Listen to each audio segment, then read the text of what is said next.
Bem-vindos à Confraria das Lagartixas. Eu sou Cláudia Belintani, curadora e mediadora desse grupo maravilhoso. Feliz de estar com vocês aqui, com esse conto da Clarice, que é uma volta à infância, é uma forma da gente olhar para trás, e a Julie Gavras com esse filme delicadíssimo sobre que a câmera ela é, né, no olhar da criança, é a perspectiva do olhar da criança em cima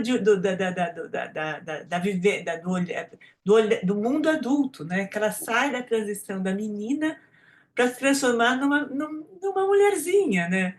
E ela começa a contestar todo um processo, que a Júlia tem essa história de ter vivido isso, porque o pai dela é o Costa Gavras, que era um ativista, filmes políticos. Inclusive, eu peço delicadamente para vocês que nós possamos se ater ao filme e ao momento político do filme, porque se a gente abrir muito, a gente vira confusão e a gente acaba se perdendo no processo. Então, é claro, né, que é o Franco, a Allende, o Chile, a Isabel Allende escreve A Casa dos Espíritos, que também traz essa história, um livro maravilhoso, que a gente até tinha sugerido, enfim. Mas é um momento conturbado em que essa família da Ana se transforma e passa por um processo de transição, de mudança de paradigma, e a menina fica completamente perdida nesse universo, né? Impressionante como ela traz isso para a gente. E a gente consegue olhar para trás, né? Porque é muito difícil. A infância é uma fase extremamente difícil. Todas as fases da vida da gente são dolorosas e ninguém comenta isso. Imagina, uma maravilha, nada. A gente passa por vários processos. Toda mudança dói. Toda alteração a gente passa por um processo de renascimento e aquilo dói muito, né? E aí a gente se depara com essa obra-prima da Clarice, que é uma coisa maravilhosa, né? Que aí está com a Casa Frida aqui com a Carla, e a gente estudando a história da Clarice, né? Eles estão com um trabalho incrível, que através do livro do Benjamin Moser, a Casa Frida, tá, tem algumas pessoas aqui que estão junto, Maria Augusta, enfim, várias pessoas que estão no grupo também, estão lá, Ana Cristina, que vão te ver, e aí a gente vai para esse processo, a gente vai lá, a Carla está trazendo isso para a gente, a vida da Clarice, dessa menina ainda, né? E eles já haviam discutido esse conto, estudando a vida da Clarice, a Clarice veio, né, para tapar um buraco, né, de uma doença da mãe, em que a mãe tinha adquirido sífilis e se acreditava que uma gravidez poderia tirá-la desse processo. Então a Clarice veio para salvar a vida dessa mãe, né?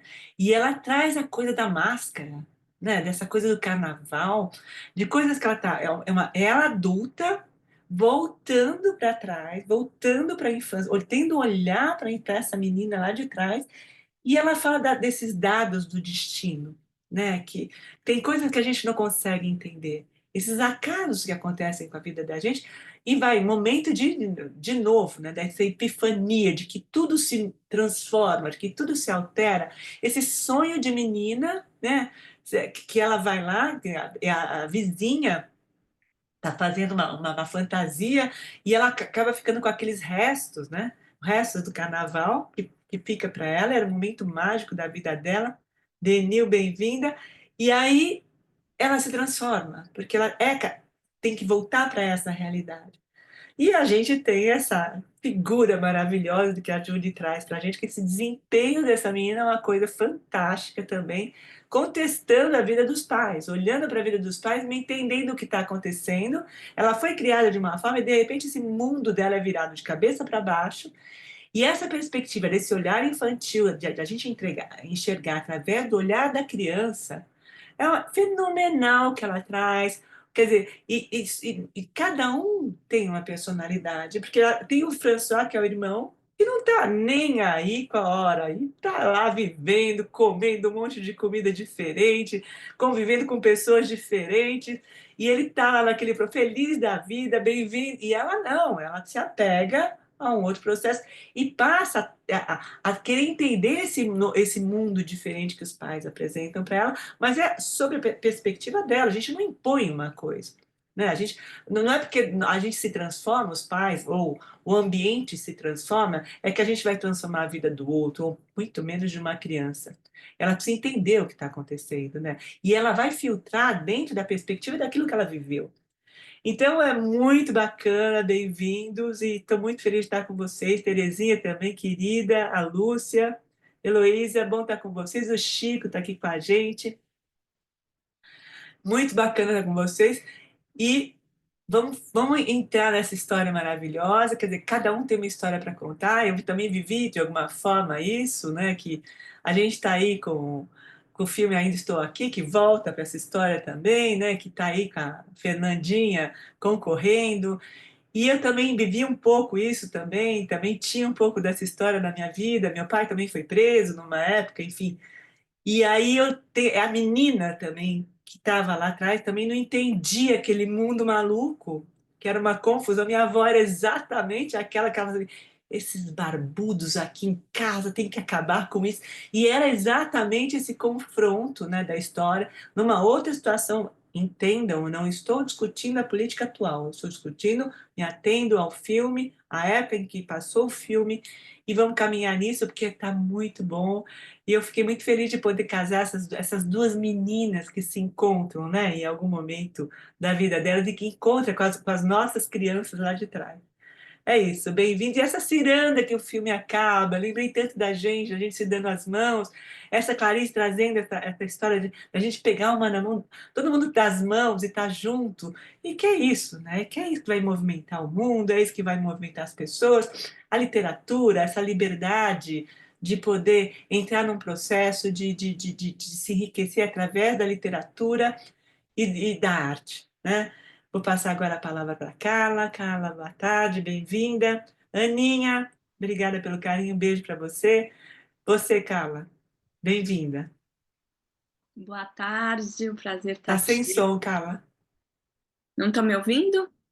Será que eu não estou ouvindo? Tá com som? Só um momento, Estão me peraí. ouvindo, sim. Ué, Eu estou te ouvindo. ué. Eu também estou ouvindo. Eu não estou Boa ouvindo. tarde. Peraí. Não? Quer sair e entrar de novo? Pronto, já foi. Oi? Obrigada. Pronto. Bom, é um prazer estar aqui, mais uma vez a gente discutindo Clarice.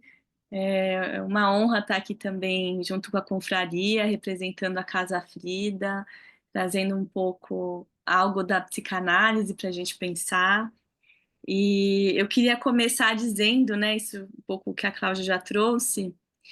Nós estamos com um grupo na Casa Frida estudando a vida e obra da Clarice. Então, a gente está lendo uma biografia escrita pelo Benjamin Moser. E o nosso primeiro encontro de abertura, nós discutimos esse conto, Restos do Carnaval, como um possível conto autobiográfico da Clarice.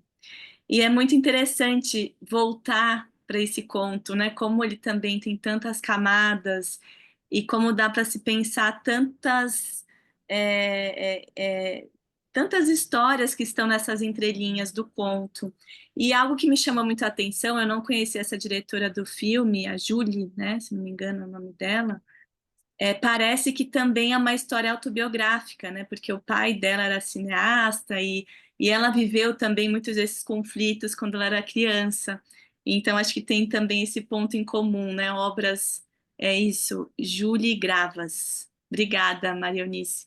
Obras autobiográficas para a gente estar aqui discutindo, né? Eu vou começar falando da Clarice, que eu tô com.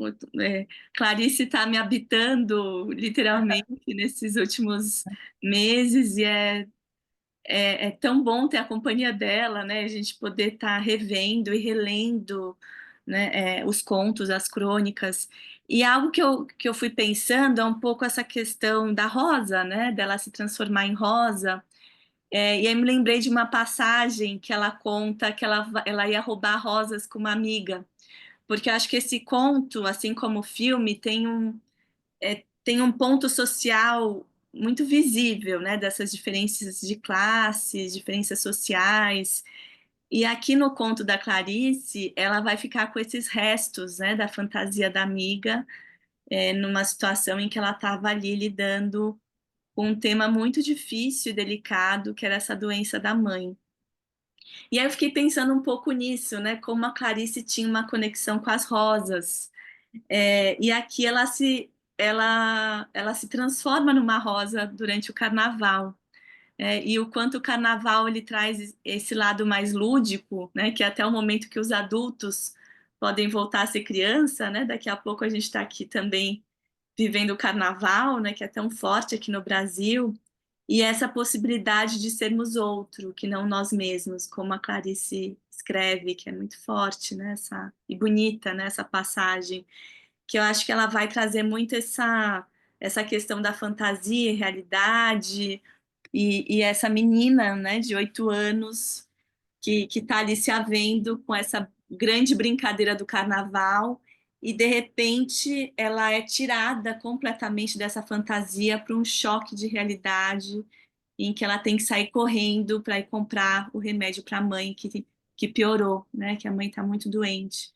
E como ela vai deixando ali de ser uma rosa para se tornar novamente uma menina, né, muito desamparada e com muita culpa e remorso, até para ser feliz, né, para poder curtir um carnaval enquanto a mãe está tão doente. Então, acho que é, é, é, tem muita relação, né, com a história da própria Clarice. A gente leu esse conto junto com a crônica Pertencer, que também tinha esse aspecto, né, da Clarice nunca se perdoar de alguma forma pelo falecimento da mãe, um certo sentimento, até uma certa onipotência, né, de que um filho pode salvar uma mãe, mas tinha uma certa missão ali para ela, né, o quanto essa marca parece que ela vai reproduzindo tantas e tantas vezes, né, nos contos dela, tanto que o título do livro que esse conto pertence é essa felicidade clandestina,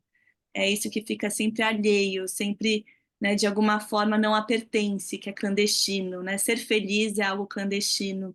E é um pouco o que a gente vai vendo aqui no resto do carnaval, essa menina que não pode ser feliz enquanto a mãe está muito doente. Então é muito interessante pensar, né, nesse universo infantil e como uma garotinha vai processando temas tão difíceis, né, como a doença, a possibilidade da perda, o luto. E aí eu vou falar um pouco do filme, que eu não tinha assistido ainda, achei belíssimo essa interpretação dessa atriz, a Ana, né? É, e o que eu achei muito interessante, não sei o que que vocês foram pensando, mas é um filme que ele é filmado e tudo acontece na França, né? E a língua oficial é o francês. Só que ele está falando o tempo todo sobre o Chile, né? E tem várias falas em espanhol e também um pouco essa personagem num lugar um pouco clandestino, um pouco alheio, um pouco estrangeiro, que é a Ana tentando entender o que está acontecendo com os pais depois da morte desse tio, né? O tio falece e tem toda essa transformação na vida dos pais, né? E eu achei muito interessante a forma que a Ana vai entender, principalmente quem é o pai, né? Porque ela nem sabia que o pai era espanhol, que o pai dizia, que o pai falava espanhol, né? E que o pai era chileno. Então, eu acho muito interessante como ela vai pegando os mapas, né? Porque a amiga que diz para ela, o seu pai tem sotaque. E ela nunca tinha percebido, era algo que nunca tinha sido dito entre eles, né? Esse não dito, que eu acho que, não sei vocês assistindo o filme, em várias situações eu ficava um pouco também querendo saber mais, tinha várias lacunas nas histórias. E eu acho que a diretora ela faz isso de uma forma um pouco proposital, porque é como se nós estivéssemos tendo acesso a essas informações como se fôssemos a Ana, né? Porque muitas coisas não era explicado para ela, não era conversado com ela, e ela ali um pouco sem entender toda aquela transformação e até o pai, né, que para ela era alguém tão estrangeiro, né, tanto que eles vão depois fazer aquela viagem, e é muito bonito, né, ver ela resgatando o pai criança, vendo esse álbum da família, né, e podendo também olhar para a própria história dela de uma outra forma, né, tem alguma transformação na Ana.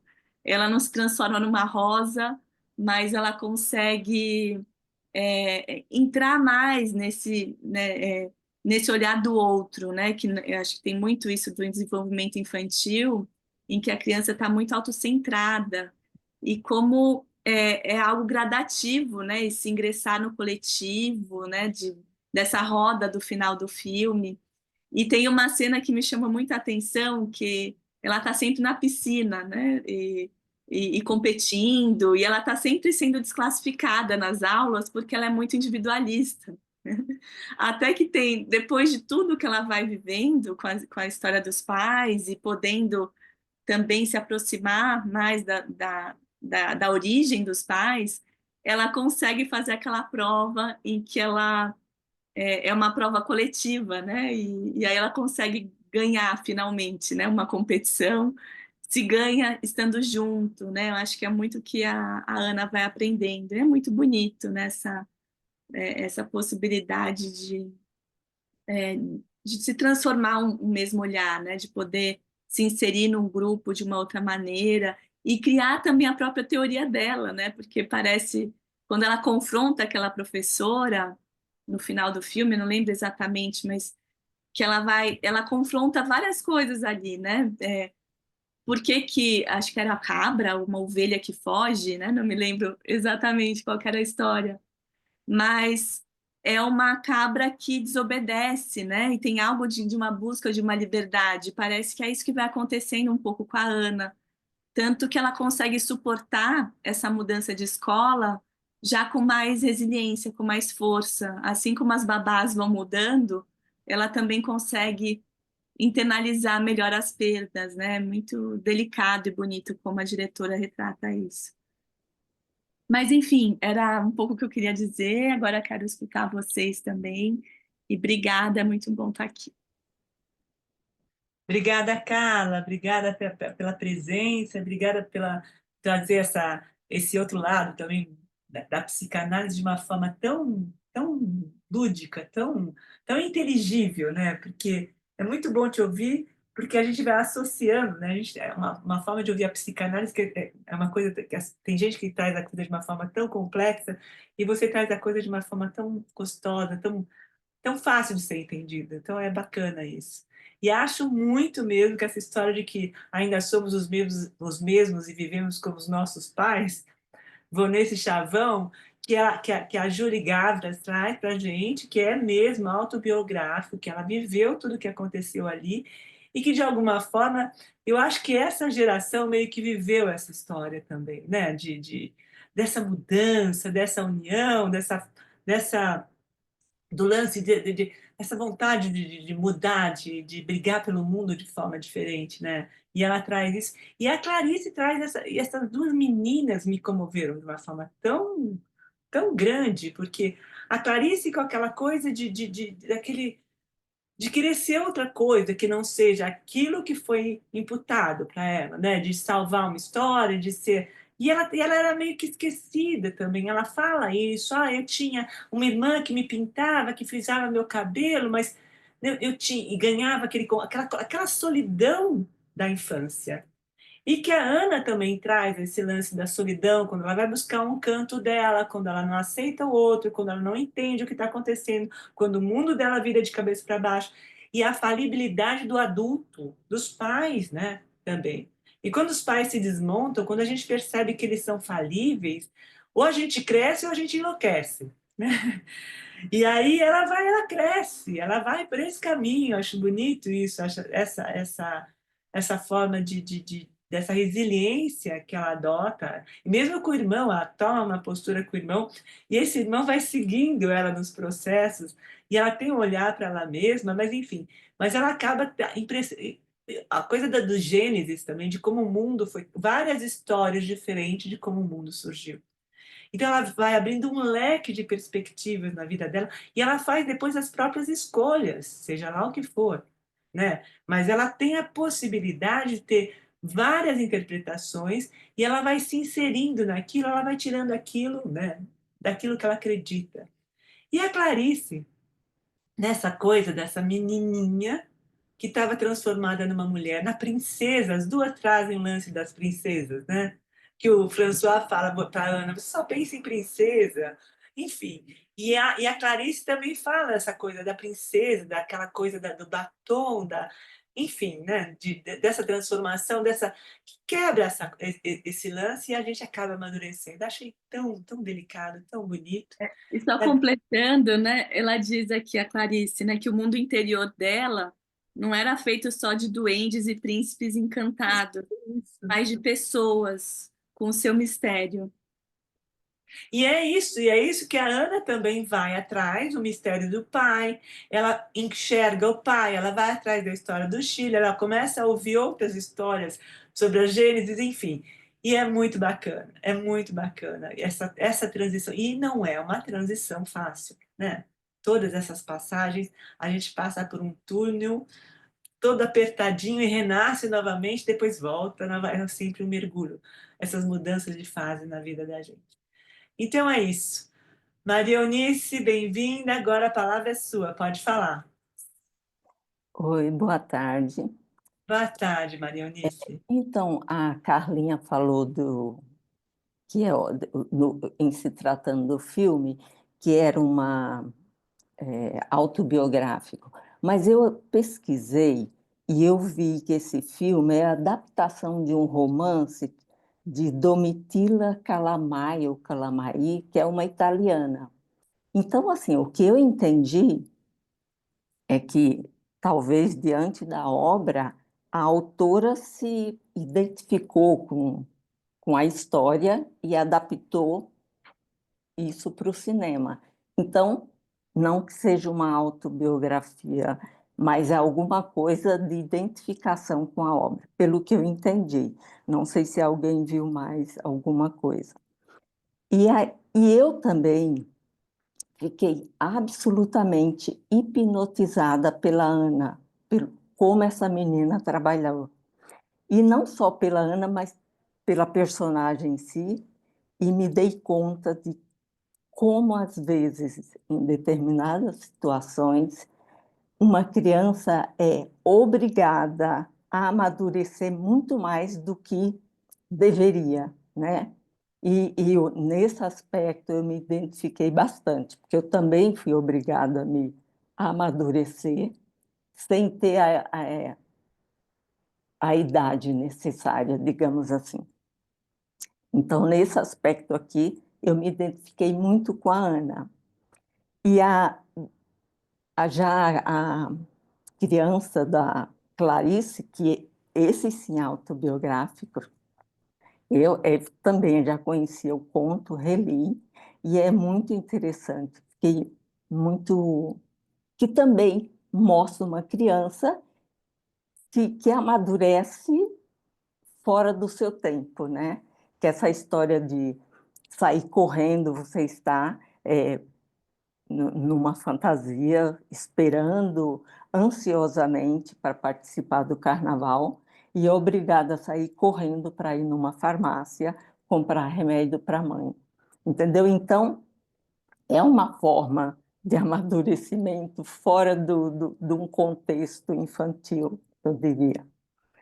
E eu amo, né, também a Clarice. E tem uma coisa que eu achei que a Carla ia falar, mas não falou, e eu também não entendi muito, porque ela fala sobre máscaras. Eu não sei se alguém vai falar, espero que sim.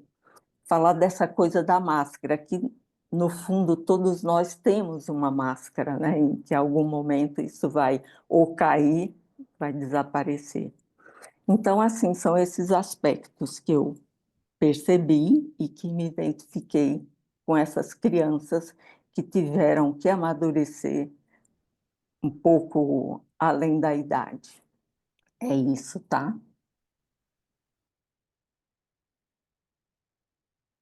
Maria Eunice, obrigada pela presença. É fato, sim, Domitila Calamari, né, que é uma italiana que escreve, mas eu vi uma reportagem, não estou achando agora, eu ia colocar, da Julie Gavras falando do filme que ela vai no livro, mas ela se baseia na vida dela também. Então tem a coisa do lance do autobiográfico. E eu acho, assim, super... Depois eu passo a palavra para a Carla, mas eu acho super importante essa coisa das máscaras, porque a gente está lendo a Clarice, a gente está vendo, né, tá nesse mergulho na obra da Clarice Lispector, e a gente está com um grupo também, não sei, enfim, que é o livro, né, A Paixão Segundo GH, e ela fala muito sobre isso também, né? Sobre que aí tem até no filme que traz a coisa o efeito rebanho, que ele fala de ovelhas no filme, né? Essa coisa. Porque a gente vai vestindo aquilo que nos é imposto também. E eu lembrando da Maria Augusta, né? A história da terceira perna, que a gente precisa ter algo para se apoiar, para continuar, né, caminhando a realidade é muito difícil. E acho que todas as fases, eu volto a falar que mesmo a fase da infância, toda a transição que a gente passa na vida é muito difícil. E hoje eu acho extremamente importante a gente pensar que as crianças não podem passar por nenhum tipo de privação, né? Que aí entra de novo a história do efeito rebanho, porque os pais não podem, meu filho não pode sofrer, meu filho não sei o quê, meu filho. E aí eles entram num colapso emocional absurdo, né? Então, porque qual é a fase ideal para essa transição da criança poder amadurecer? Eu acho que cada um tem um tempo, né? A Ana traz isso para a gente de uma outra forma. Eu acho que hoje as gerações, né, as crianças estão muito dependentes dos pais e, ao contrário, elas mandam nos pais, né? De alguma forma, elas passam a ter uma responsabilidade que não é delas, em função desse medo que os pais têm de limitar e de deixar as crianças viverem, né, todas as diversidades que a vida apresenta. Mas é muito bacana a tua fala, eu acho importante, a gente volta atrás, mas acho que cada um de nós tem esse tipo de experiência de saber que tem uma historinha, uma fase onde mora a dor dessa transição, a dor e a alegria, né? Porque depois desse renascimento, a gente tem uma perspectiva completamente diferente. Então, obrigada pela tua presença, pela tua fala. Carla, a palavra é sua agora. Eu queria só fazer um comentário, acho que a gente pode falar disso, abrir mais, talvez surja outras falas parecidas com a da Maria Eunice também, mas essa parte das máscaras, né, que a Clarice também traz, tem o texto do Freud, do inquietante familiar, que é esse duplo mais estranho do que nós mesmos, né, que na verdade a gente está o tempo todo nessa transformação, né, nós somos muitos, nós não somos uma única coisa. Então, é interessante pensar, né, como também, né, essa máscara da infância, depois a máscara da vida adulta, e como, de alguma forma, o infantil ele também está sempre nos habitando, a gente, de alguma forma, está sempre voltando também para a criança que a gente carrega, né, para as situações que mais marcaram a nossa vida, e só que sempre que a gente está relembrando, retomando, de alguma forma a gente pode trazer algo novo com essa experiência, né, do recordar. Então, por isso que o ser humano ele é tão complexo, né? Como essa questão da identidade, ela nunca é algo fixo, né? Ela é algo que está em constante transformação. E eu acho que a Clarice, nesse sentido, é um tratado de psicanálise, né? Para a gente entender, né? A gente pode ser uma rosa, a gente é uma menina, de repente ela é uma mulher com um menino, com um garoto, né? Com seus 12 anos, que para ela era um homem, né? Naquela idade. Ou seja, tem sempre algo de uma metamorfose acontecendo, né? Internamente, dentro do que a gente sente, do que a gente vive, né? E tem uma frase que agora a gente possivelmente vai discutir na biografia, que é bem no começo que a Clarice começa a escrever, desde muito novinha, né? Ela começa a escrever. E aí ela sempre mandava as histórias que ela criava e nunca era publicada as histórias. E ela ficava indignada e ela falava, bom, porque as minhas histórias nunca começavam com Era uma Vez. Ela escrevia o que ela sentia. E isso era muito estranho, assim, para os editores que queriam estimular a escrita infantil, porque as pessoas falam, nossa, como que eu vou publicar algo nesse nível, né? De um sentimento, de uma coisa, né? Então, eu acho que é um pouco isso, né? O sentimento é algo que ele está o tempo todo se transformando, né? A gente acorda de um jeito, vai dormir de outro, a gente sonha de uma forma, né? Então tem algo que está o tempo todo em movimento dentro de nós, né? Enfim, não sei se consegui responder de alguma forma, mas vou escutar agora também a Ana Cristina, que bom estar aqui também com vocês. Palavra sua agora. Ana, Maria Eunice, quer complementar com alguma coisa? Não, não, tá, para mim tá super interessante a resposta da Carlinha. Acho que é isso mesmo. Obrigada, Maria Eunice, obrigada pela presença e pela participação. Ana Cristina, bom te ver. Ah, Veja bom como ver você tem você também, Cláudia, a Carla, nos pontuando aspectos importantes aqui, tão interessantes. Olha, a questão das máscaras, né? Eu vou falar três coisinhas porque a trilha sonora aqui me embalou o filme inteiro. Eu entro nela daqui a pouquinho, mas eu reuni três trechos da Clarice, do conto, né? Então, as máscaras, né? Que ela diz, e as máscaras? Eu tinha medo, mas era um medo vital e necessário, porque vinha de encontro. Eu até estranhei esse vinha de encontro, porque na minha cabeça seria vinha ao encontro, não sei. A minha mais profunda suspeita de que o rosto humano também fosse uma espécie de máscara. À porta do meu pé de escada, se um mascarado falava comigo, ou de súbito entrava no contato indispensável com o meu mundo, que não era feito só de duendes, mas as pessoas com seus mistérios. É interessante que eu acho interessante que vocês estão me vendo aí, porque aqui eu me sumi. Não, Ana, tá na tela, tá na tela. Tá bom. Tá linda você, hein? Eu me sumi na máscara aqui, as personas, como dizia o Jung, né? Que a gente tem as personas. Mas esse capítulo das máscaras é curioso, porque tanto no conto da Clarice como no filme do Fidel, eu voltei muito na minha infância. Então, na máscara, eu voltei no carnaval da Bahia, quando eu tinha 6 anos e estava sentada na varanda vendo mascarados passarem. Então é interessante esse universo da criança com os mascarados, né? Depois, mais na frente, antes ela diz como se as ruas e praças de Recife, enfim, explicassem para que tinham sido feitas, como vozes humanas, enfim, cantassem a capacidade de prazer que era secreta em mim. O carnaval era meu, meu. Eu achei assim um primor essa reflexão dela. E o garoto de 12 anos, que enfim percebeu que ela se sentiu uma rosa. E eu também vivi isso na minha infância, sentada com 7 anos, apaixonada por um garoto de 12 que me convidou para andar de bicicleta. Eu achei assim muito bom. O filme A Culpa é do Fidel é incrível como realmente até a câmera a gente vê que é filmada assim na altura das crianças, pernas e como eu achei assim tudo tão estranho, né? Como os adultos de repente sem explicação envolve aquelas crianças naquele tumulto. É uma coisa assim. Eu vivi esse tumulto.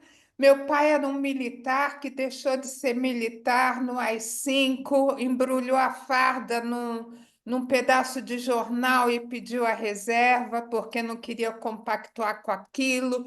Eu morava num prédio que no andar de baixo vinha o Fernando Henrique se reunir com uma turma. Então, é incrível como, de repente, eu mergulhei num trecho assim de vida, né? E aquela Ana, né? Essa atriz incrível, Nina Kervel Bey, maravilhosa, maravilhosa atriz, tentando entender e dentro daquela e que criança esperta, né?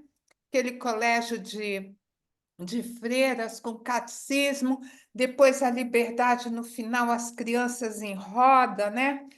Mas a trilha sonora, né, desse Armand Amar, que nasceu em Jerusalém e foi criado no Marrocos.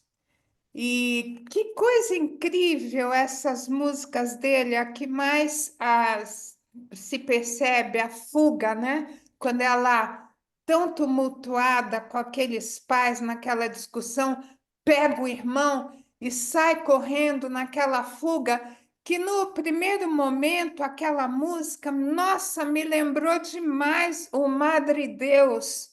É demais a música do Madre Deus. Eu falei, será que a influência, né? E são umas guitarras que parecem dialogar entre si naquele tumulto, aquelas guitarras flamencas, né? Interessante que o pai era do Chile, de Toledo, da região do Atacama, aquela região desértica, né? Mas quanto tempo demora para que essa menina mergulhe nas raízes, né, desse pai tumultuado que de repente vive uma vida maravilhosa, mas com a questão de família ele se sente ressentido, com vontade de fazer alguma coisa, né? Bom, depois nós temos uma outra música que é o Generique, que é quando ela vai para a casa dos avós, ver aqueles campos, né? E é um piano prestíssimo e uma harpa que dialoga, os dois dialogam juntos, aí entra a guitarra e entra os triângulos da orquestra. Eu achei tão interessante o triângulo trazendo a ideia de uma certa coisa bucólica naquela volta, né, que o pai leva a Ana para a casa dos avós, porque a Ana está completamente tumultuada naquele ambiente.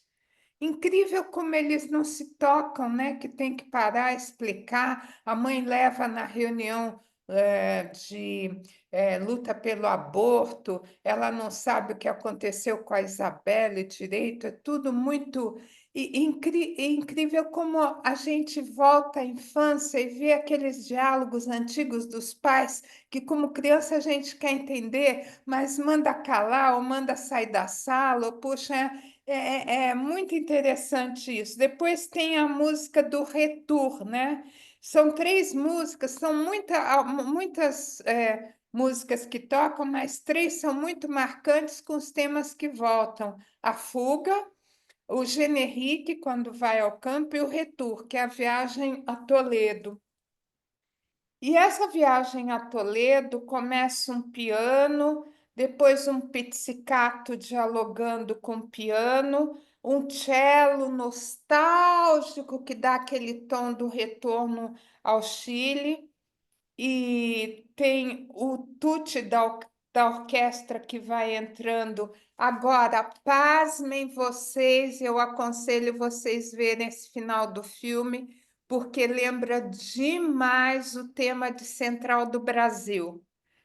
O filme, essa música de retorno, tem todo um toque da Central do Brasil, quando tem aquela música que eles vão indo para o interior com um tipo de uma sanfona caipira tocando, mas lembra demais a Central do Brasil. Então, não tive tempo de ver quem veio antes, a Central do Brasil, mas eu acho que foi o Armand, que eu entrei na biografia dele, é infindável, as composições dele são infindáveis, e ele fez a trilha sonora de um filme que eu aconselho a você, chama O Concerto. É um filme sensacional, que é um maestro que é demitido da orquestra da Rússia e ele fica como faxineiro da sala da diretoria e entra um fax convidando a orquestra para ir a Paris. E ele rouba o fax e monta uma orquestra com os músicos todos que foram demitidos. E quem faz a trilha sonora é o Armand Amand. É um filme primoroso, chama The Concert. Eu aconselho vocês a assistirem. É maravilhoso. Então, assim, desde a menina da Clarice Lispector, que se descobriu com uma rosa, finalmente a Ana vai a Toledo, descobre as raízes, né? E eu retornei à minha infância. Nossa, eu terminei de ver o filme, eu tive que me dar um clique assim, porque eu estava viajando, né? Então é isso que eu tinha a colaborar aí com a confraria, essa trilha bonita demais, demais. Nossa, o Armand é um compositor extraordinário. Ele tem música de filme, música de seriado, música de partes de cinema, esse The Concert, né? E eu aconselharia, talvez, no futuro, uma sugestão, a gente assistir o Z do Costa Gravas, né? Eu acho que podíamos aqui ter um gostinho do pai da Julie, né? Que, nossa, na minha época de juventude, tudo, nossa, a gente era muito ligado ao Costa Gravas, né? Então é isso. Muito obrigada, Cláudia, Clarice, Julie. Todas nós aqui da confraria, que muito legal tudo, né? Ca- Ana, Carla, e suas boas observações psicológicas sempre. Muito obrigada. Ana, você é muito esperada, hein? Você tem que marcar a presença sempre aqui, porque olha, uma delícia te ouvir. O pessoal fala, manda mensagem: cadê a Ana? Porque a Ana não veio. Muito bom você estar com a gente, enriquece as nossas tardes sempre, os nossos encontros, a nossa ciranda. Muito bom te ouvir. É uma viagem, gozado que a música não ficou uma coisa mais delicada para mim, né, da música, e você está trazendo outras coisas. E a gente tem até vontade de voltar para o filme para rever, né? Mas o Z, essa coisa. Agora vamos falar de como que época, né? Que coisa impactante, né? Eu acho assim. Eu me vejo numa situação em que hoje meus pais falam assim: o mundo já não é mais o mesmo. Em função dos filmes que são lançados, eu estou voltando, olhando para esse Oscar de agora, eu falei, meu Deus, que difícil que tá. O ano passado foi tão rico e esse ano está tão difícil da gente engrenar nessa. Enfim, ainda bem que tem aí uma coisa nossa para a gente brigar e para a gente poder. É, e torcer, né? Vamos É, torcer muito, porque tá tendo uma briga horrorosa aí com a Emília Pérez e eu é, acompanho muitos críticos, essa mas coisa, acho que nós temos chances agora. mas essa coisa do cancelamento é muito chato, é muito Que maluco, coisa triste! é E muito que saída difícil. linda a Fernanda teve, Ela é delicadíssima, se né? Ela é inteligente, manifestando. delicada, numa Que educação, elegância. elegante, elegante. Ela foi extremamente elegante, verdade. Mas muito bom te ouvir. E esse lance também tá aqui a Lúcia falando dessa coisa da transformação, né? Da travessia da infância, né? É impressionante. E a Clarice traz isso também, que a Carla traz também, essa metamorfose que a gente vive na vida e que é tão necessária e que eu volto a falar que hoje não pode. A criança tem que continuar sendo criança, né? A gente vê crianças de 40 anos morando com os pais ainda, né? Enfim, essa transformação é extremamente necessária. E essa colcha de retalhos, o mais importante tem aquele conto que a gente já discutiu aqui, O Jardim Selvagem, da Lígia Fagundes Telles, que a menina ficava na cozinha ouvindo as histórias da empregada, né? Que ela estava conversando com a empregada do vizinho e começava a falar que a tia tinha matado, e ela começa a construir aquilo na cabeça dela, que a tia, a Lígia é maravilhosa, né? E ela começa a construir aquela história que ela usava a mulher que tinha casado com o tio usava uma luva. E essa Ana, da Julie Gavras, ela traz essa colcha de retalhos, né? Porque a gente vai pegando um pedacinho de cada um e vai construindo a nossa vida em cima daquilo que a gente está vivendo, daquilo que a gente está ouvindo, daquilo que a gente está presenciando. E aí isso começa a se modificar. Quando a gente vai tendo, né, pisando na realidade, aquilo começa a tomar uma outra forma, né? E essa difícil transição dessa passagem. Mas muito bacana, muito bom te ouvir, Ana. É sempre bom estar com você, com esse teu sorriso, com toda essa tua cultura musical, esse teu olhar sensível. Obrigada pela presença. Eu queria só fazer um comentário breve aqui da fala da Ana. Eu fiquei pensando, né, dessa associação que você fez com o Central do Brasil e como também nessa história, né, tem uma transformação do olhar, né, porque era uma personagem que escrevia histórias e mandava essas histórias, até que ela vai até esses lugares em que ela escreve com esse garotinho, né, que modifica tanto o mundo interno dela, que é muito parecido também com um percurso inverso um pouco que a Ana faz, né, porque ela vai com o pai, né, conhecer o Chile, né, então tem algo que vai aproximando os dois, mas é interessante que você viu semelhança na trilha sonora dos dois filmes. Achei bem interessante. Obrigada.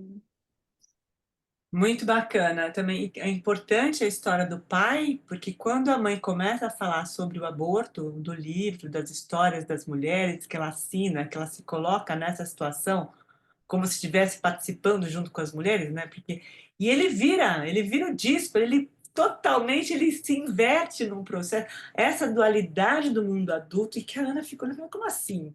Como assim, né? E esses extremos que a gente se depara na vida também, né? Que traz a Clarice também como uma menina, que foi a história da Clarice vivendo a história da doença da mãe e que passou por todo um processo de dor e de êxodo, né? De mudança, né? E ela se colocando, assumindo um papel, né? Dentro dessa coxa de retalhos da Clarice, também é importante que ela é brasileira, ela não olha para essa, ela se coloca aqui, ela se enraiza aqui e ela passa a se sustentar dentro dessa realidade. É bonito isso nela também, né? De trazer essa brasilidade, não só porque é nosso, mas é onde ela se apoia, é onde ela se entende, é onde ela começa a história dela, apesar de toda essa estrutura por trás. A gente não vê a Clarice fazendo esse tipo de alusão, a gente vê a Clarice falando da Macabeia, a gente vê a Clarice falando desses personagens nossos, né? É impressionante como ela se coloca aqui, como é bonito isso também, né? Independente do que cada um viveu, a gente tem uma fase da vida da gente que a gente se nomeia verdadeiramente, né? Marguerite Yourcenar faz Memória de Adriano, que ela fala, que a gente se entende quando a gente, né, do nome, né, que a gente se incorpora, que acontece isso com a Ana também. Ela se entende, fala, pera, porque agora eu me fiz, agora eu nasci. É bonito aquilo, essa passagem, né? Porque ela era um pedacinho de cada um. E aí ela se nomeia de forma diferente. E a Clarice também, em todas essas epifanias, essas metamorfoses por qual ela está. Obrigada, Ana. Muito bom te ouvir. Muito bom estar com você. Todo mundo aí falando, não sou só eu. Chico, Chico, Chico. Eu queria te agradecer. O Chico me manda. Chico, eu estou numa fase assim, e eu sei, e eu guardo os teus textos para ler com muito carinho, mas eu não consigo ainda entrar nesse processo e eu quero te agradecer por me dar tanta. É que nem aquele livro, você fala assim: olha, eu vou abrir aquele livro e vou ler, então está ali na minha cabeceira. E eu vou já do teu encontro, a gente já se fala nisso. Obrigada pelos textos, mas de fato, daqui a pouco eu pego com carinho e a gente entra nele. Bem-vindo, Chico, a palavra é sua agora. Obrigado, Cláudia. Boa tarde a todos. Eu amei esse filme, né? Fantástico. E ele veio numa hora muito boa, porque eu estou, como vem acontecendo nos últimos tempos, eu venho amadurecendo o processo de estudo e pesquisa em cinema e filosofia. E hoje eu vou trazer dois conceitos novos para mim nesse estudo de cinema e de filosofia. É o conceito de expressão e o conceito de conceito, que para mim são os dois grandes baratos nesse momento que eu estou vivendo, e que esse filme, por eu estar envolvido com ele, acabou, então, envolvendo esse filme, né? Então, vamos lá. A temática que eu vou começar a colocar é a mesma de sempre que eu venho desenvolvendo em outras rodas anteriores, tá? Vamos lá. a forma do conteúdo, né, de um filme, e a forma de expressão de um filme. Aqui é que entra, para mim, a novidade agora, que é a forma da expressão, de expressão do conteúdo. Porque um filme é feito sempre de conteúdo, de história e de narrativa, né? Claro. Na forma do conteúdo, que é o tradicional nosso, é onde acontece a produção de sensações, né? Que é o grande barato de qualquer arte. Por meio da palavra, no caso do cinema, por meio da palavra e da imagem. Então, esse é o trânsito do cinema, né? Na produção de sensações. Agora, essa área, mas isso eu não vou desenvolver aqui, porque eu já venho falando há tempos atrás, mas nessa dimensão existe uma mutilação. E aí, isso aí, depois, se alguém quiser, a gente pode conversar em outro momento. A outra dimensão, que é o grande barato do meu estudo e da minha pesquisa, é a forma de expressão do conteúdo. E qual é o objetivo dessa forma, né? Produzir percepção, que não é a mesma coisa que sensação, e produzir concepção, que é conceito, que é belíssimo isso. Por meio, que é algo que eu também já estou ligado desde que eu comecei aqui na roda, por meio de técnicas cinematográficas e concepção de personagem. Isso aí, para mim, é sagrado, né? Eu não consigo me envolver com um filme, um cinema, no caso, a arte, sem esse elemento, né? Esses elementos. Bom, e aqui tem uma coisa que eu descobri, no caso, quando eu falo descobrir, é para mim mesmo, né? Que eu amei, estou amando.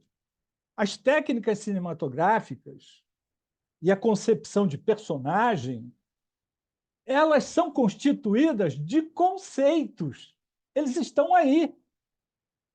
Só que a maioria de nós fica preso lá na história e na narrativa, ou seja, na palavra e na imagem, né? Bom, mas vamos lá. Aí o que eu fiz?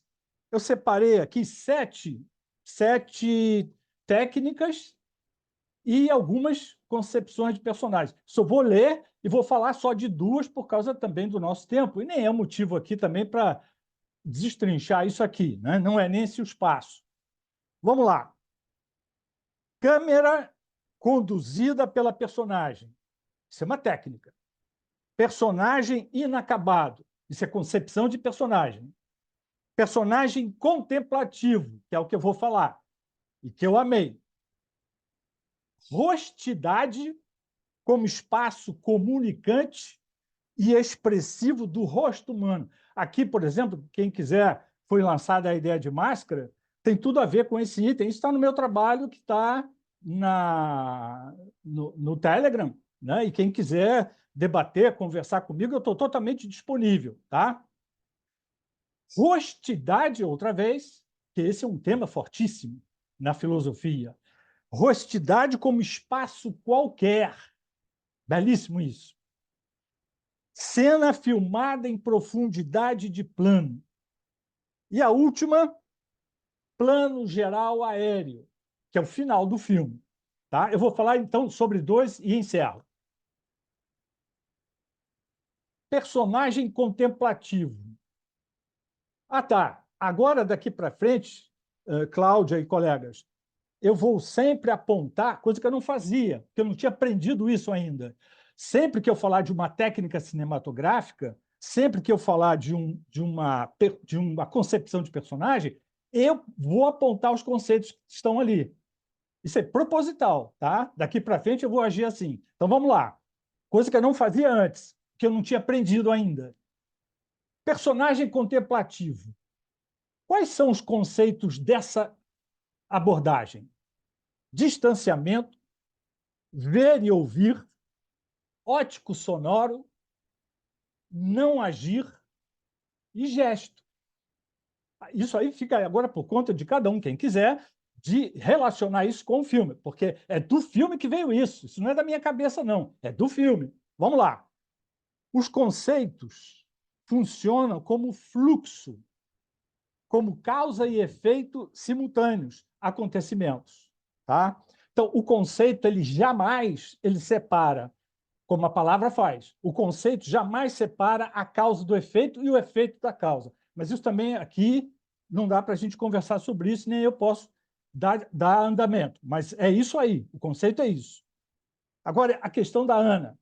Rosto contemplativo de Ana, que eu amei. Aquilo ali, eu fiquei enlouquecido com aquilo. Tanto que eu separei no meu trabalho essas cenas que eu vou às 17 vezes, eu tive o trabalho de tirar uma por uma e colocar no meu texto. Vamos lá. O rosto contemplativo de Ana aparece 17 vezes no filme. Ou seja, o ver e o ouvir como gesto e não como ação.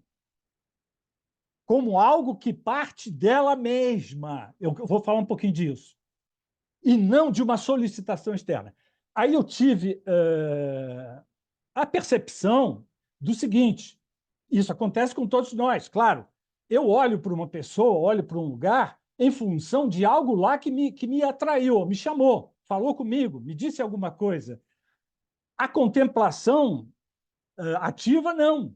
É uma iniciativa do próprio ser. É ele que toma essa iniciativa. E isso no filme é muito forte e a Ana faz isso. Né? Bom, vamos lá. E o outro, para terminar. Plano geral aéreo, que é o final do filme. Quais são os conceitos que estão lá, Chico?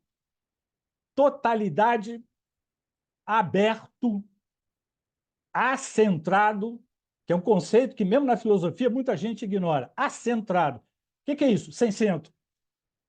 Rizoma micélio e fluxo, que para mim é uma palavra sagrada. Sagrada. Mas vamos lá. Final do filme.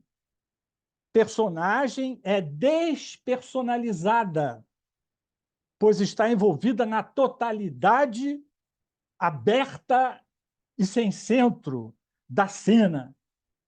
O que conta é o fluxo entre as partes. Ali eu fiquei encantado, porque aquilo ali é o rizoma da filosofia deleuziana, né? É o micélio, onde a Ana está diluída naquele movimento, naquela realidade. Né? Agora, para terminar, o final é, ao mesmo tempo, o início.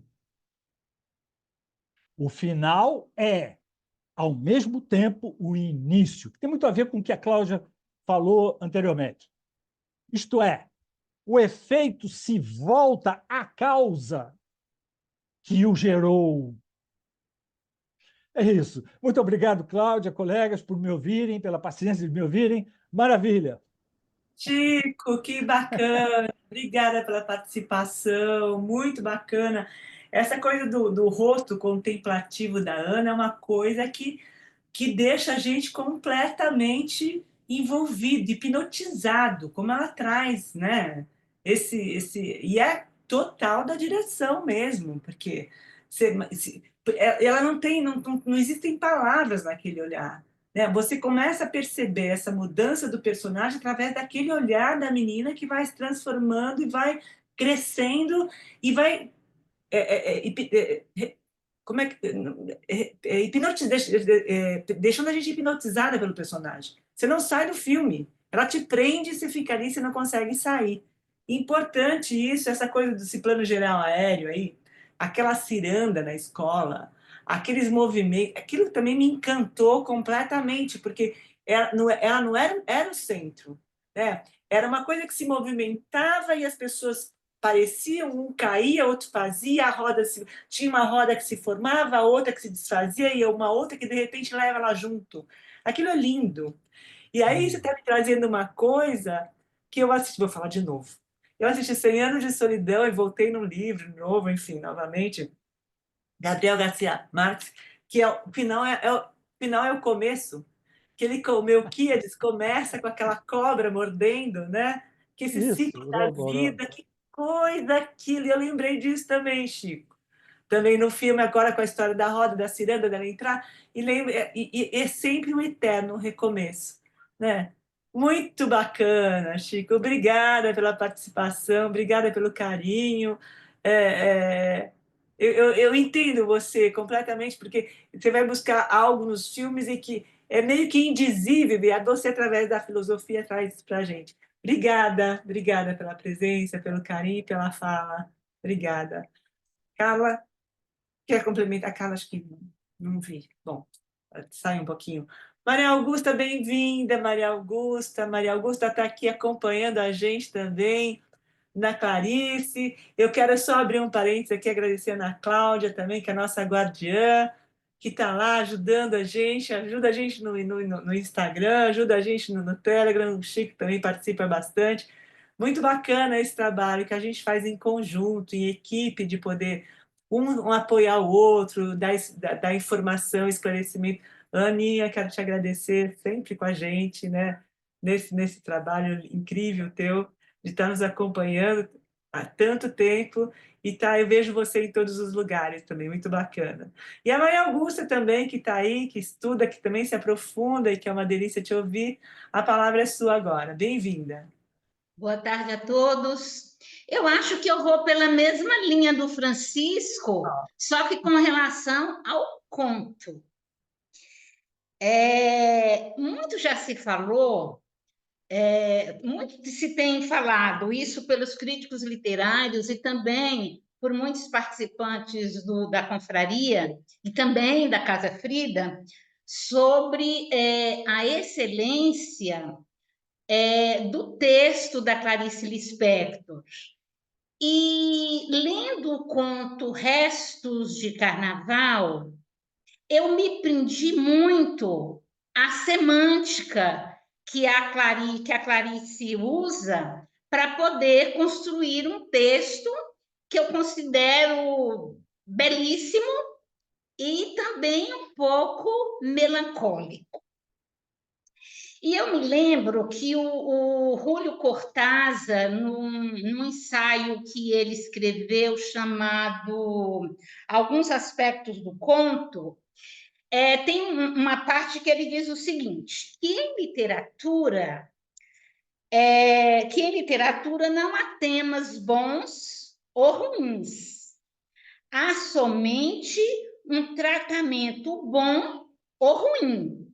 E acrescenta, até uma pedra é interessante quando dela se ocupam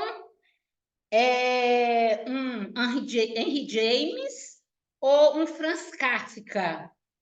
E eu acrescento, e uma Clarice Lispector.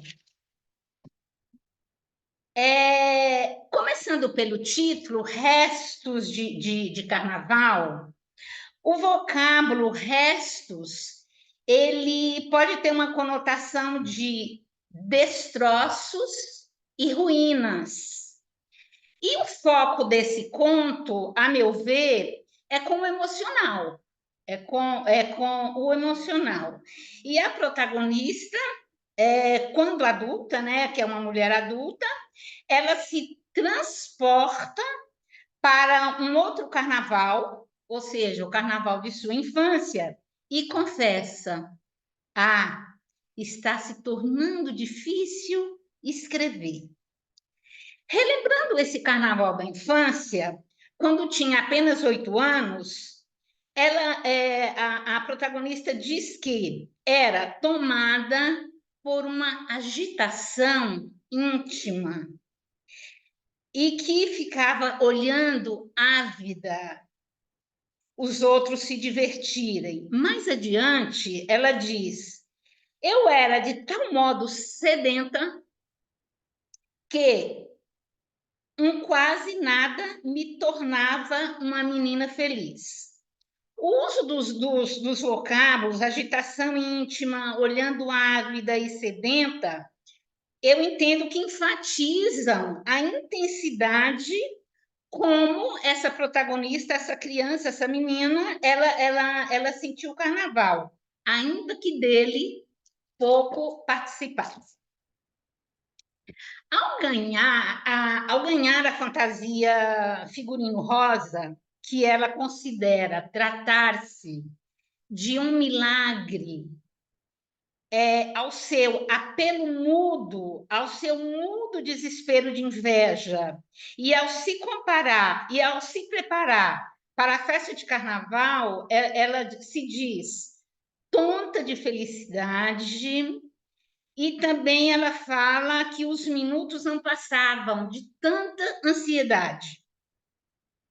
Os termos milagre, apelo mudo, tonta de felicidade, tanta ansiedade, eu vinculei a frase carnaval era meu. Carnaval era meu.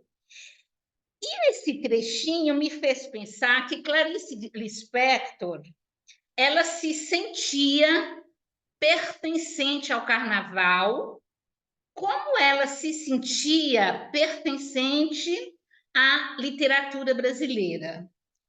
E essa história de pertencer, que tem inclusive uma crônica, que é muito interessante, foi trabalhada pela Casa Frida. Aos 21 anos, a Clarice Lispector escreve uma carta para o então presidente da República, Getúlio Vargas, pedindo para ele adiantar a sua naturalização como brasileira. E eu achei muito interessante os argumentos que a Clarice usa para convencê-lo. Ela diz o seguinte,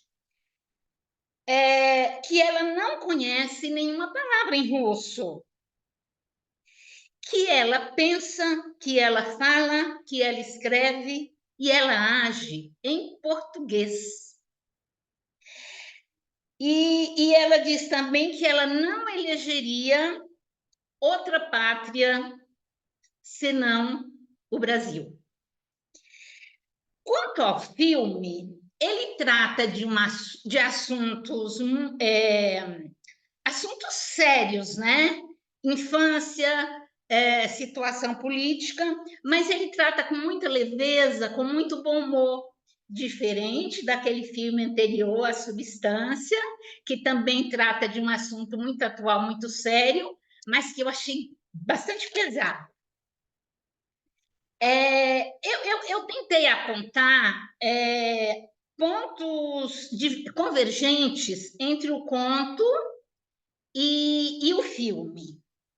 Primeiro que são experiências vividas por meninas de 8 e 9 anos, que são as protagonistas do conto e também a protagonista do filme.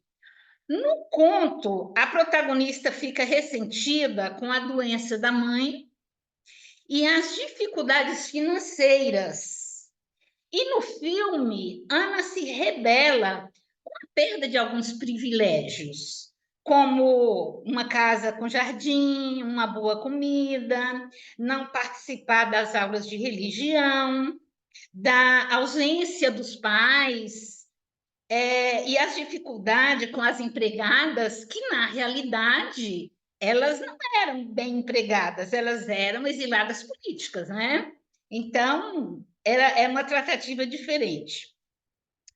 No conto, a menina se compadece com a doença da mãe e no filme, bem no final, Ana observa a decepção do pai com a queda, e no caso é com a queda do presidente do Chile, Salvador Allende, que foi deposto em 1973 pelo general Augusto Pinochet. Uma outra coisa também que eu observei, as duas meninas amadurecem. Ana, com os acontecimentos políticos à sua volta. E no conto, a menina se sente reconhecida, se sente mulher, ao se ver notada por um garoto, né, que ela considera um rapaz, e de apenas 12 anos. E aí ela se sente uma rosa. Eu vou falar muito rapidamente sobre 1968 e eu quero deixar bem claro que o contexto é porque a história está aí, a gente não tem muito como fugir. E vai ter uma relação com a Clarice Lispector. Eu me lembrei de um livro, é um livro já, acho que foi de 1898, algo assim. 1989, que se chama 1968, um ano que não terminou. É de um jornalista e escritor chamado Zluiny Ventura, que esse ano ele teve muitos protestos estudantis em razão da conjuntura política daquela época, praticamente no mundo inteiro. Eu vou só listar aqui rapidamente. Então, a gente teve, por exemplo, protestos em 68, protestos contra a guerra do Vietnã, nós tivemos o assassinato do Martin Luther King, nós tivemos a montagem do espetáculo Hair, tivemos na França esse movimento, acho que foi onde pegou mesmo na França, que os estudantes invadiram a Sorbonne e Paris ficou 24 horas em greve, né? No Brasil, não tem também como a gente negar, isso está na história, foi a época dos presidentes militares, e nós tivemos uma passeata que é chamada de Passeatas de 100 mil, no Rio de Janeiro. E quem estava nessa passeata? Ninguém menos, bem ali na frente, no front. A Clarice Lispector, ela está ao lado do Oscar Niemeyer, ela está ao lado do Ziraldo, o Milton Nascimento e, bem, entre outros, né, outros artistas. No livro Fotobiografia da Nádia Bartella Gottlieb, tem uma foto que registra esse momento. Eu só não vou mostrar para vocês porque a foto é muito pequenininha e eu acho que não vai aparecer, mas a Clarice está lá. Então é isso, muito obrigada. Maria Augusta, é muito bom te ouvir, né? Um pouco como você vai se aprofundando e relacionando tantos temas, né, para a gente pensar. Eu vou só pensar um deles, que são muitos que você trouxe, mas que eu acho que é algo também que faz muita relação com o filme e com o conto, que é essa questão do pertencimento, né, desse lugar estrangeiro, dessas línguas. E interessante esse relato que você traz da Clarice, como ela se reconhece e se denomina brasileira, né, que ela diz que chega aqui com alguns meses de vida, né?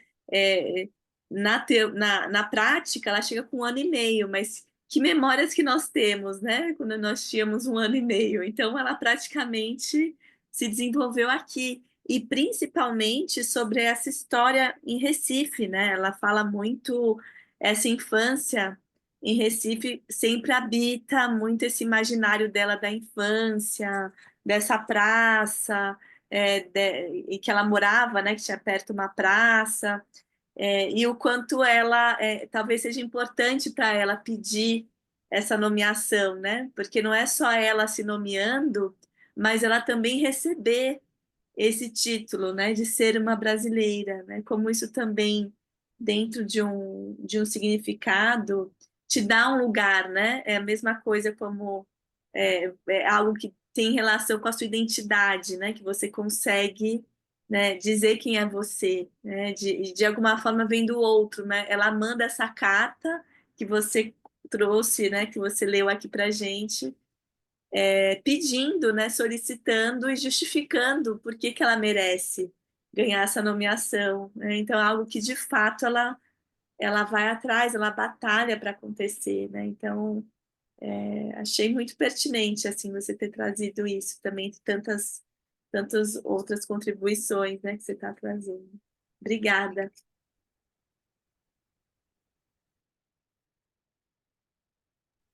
Obrigada, Maria Augusta, muito bacana. Nossa, quanto link, quanta informação, quantas viagens, né? Muito bacana isso.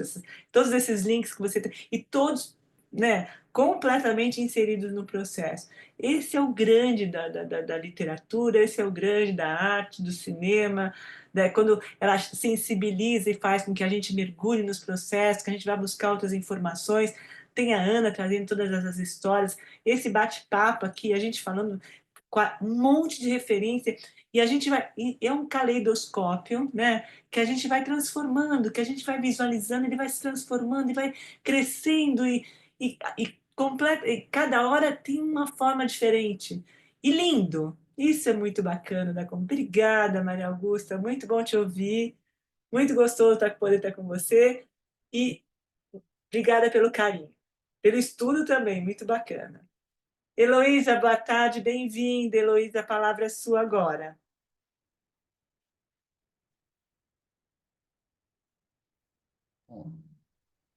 Oi, boa tarde. Boa tarde, Tá bem-vinda. ouvindo? Tá ouvindo?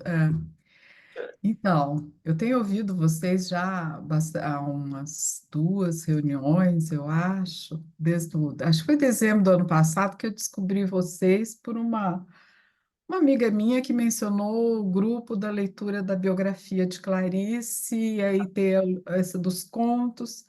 Como eu sou uma leitora, eu não sou uma boa leitora de Clarice, né? Nunca fui. Não, não me conformo, porque eu sou uma leitora assim quase que voraz e Clarice me põe medo, sinceramente. Mas acho que põe medo em muita gente.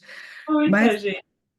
por incrível que pareça, quer dizer, o que que vocês fazem comigo é que eu leio o conto, gosto do conto, quando eu acabo, saio daqui, eu tenho que reler, né? Como tem que rever o filme, porque não sei. O meu processo de leitura ou o meu processo de assistir um filme, eu acho que é como o Chico falou, sempre é uma sensação. Eu não consigo fazer assim, por exemplo, dissociar. Eu acho de uma riqueza incrível quem dissocia. Por exemplo, consegue ouvir a música e para mim é tudo a mesma coisa. Eu fico totalmente envolvida. Eu tenho que ver agora de novo para prestar atenção na música. A mesma coisa foi com Substância. Eu sabia da trilha sonora, eu sabia do que era Philip Glass, que era super importante, mas na hora, aí eu volto e tenho que aí prestar atenção na música, porque é o envolvimento que, que te traz, né? E aí eu acho incrível isso, esses links todos que você menciona, que vai e que vem, eu acho isso incrível. Aí eu tenho que sempre voltar.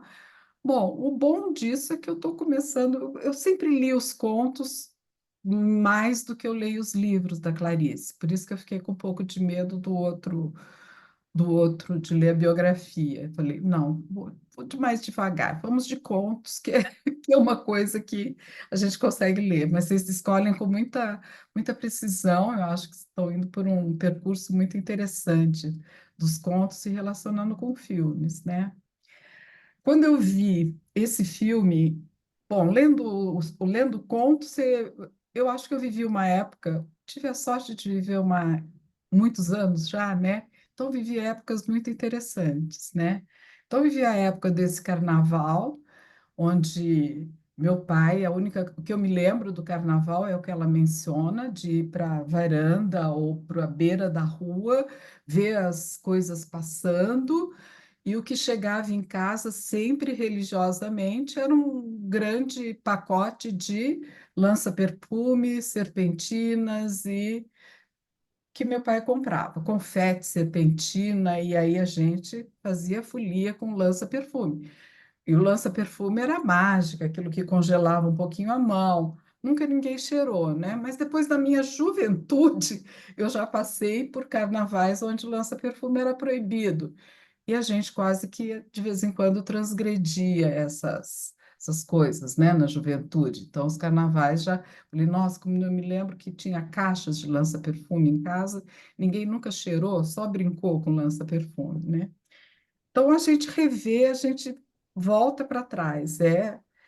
Quando eu vi a indicação do filme, eu vi Julie Gravas, eu falei, não é possível, é a filha do Gravas, do Costa Gravas. Pronto, aí Costa Gravas vem para sua mente, né? Eu acho. Volta tudo, volta o meu tempo de universitária, onde eu vivi numa universidade sob intervenção, entrei na universidade sob intervenção, ia onde para assistir um filme do Costa Gravas, era aquela reunião toda camuflada, que a gente se reunia num lugar X e tinha que fugir, porque em cada sala de aula tinha um olheiro do regime, né? Então, tinha um olheiro dos militares. Então, tinha sempre uma pessoa, em cada classe, uma pessoa disfarçada, que se sentava lá e, de vez em quando, sumia um aluno ou outro. Básico, né? Era assim.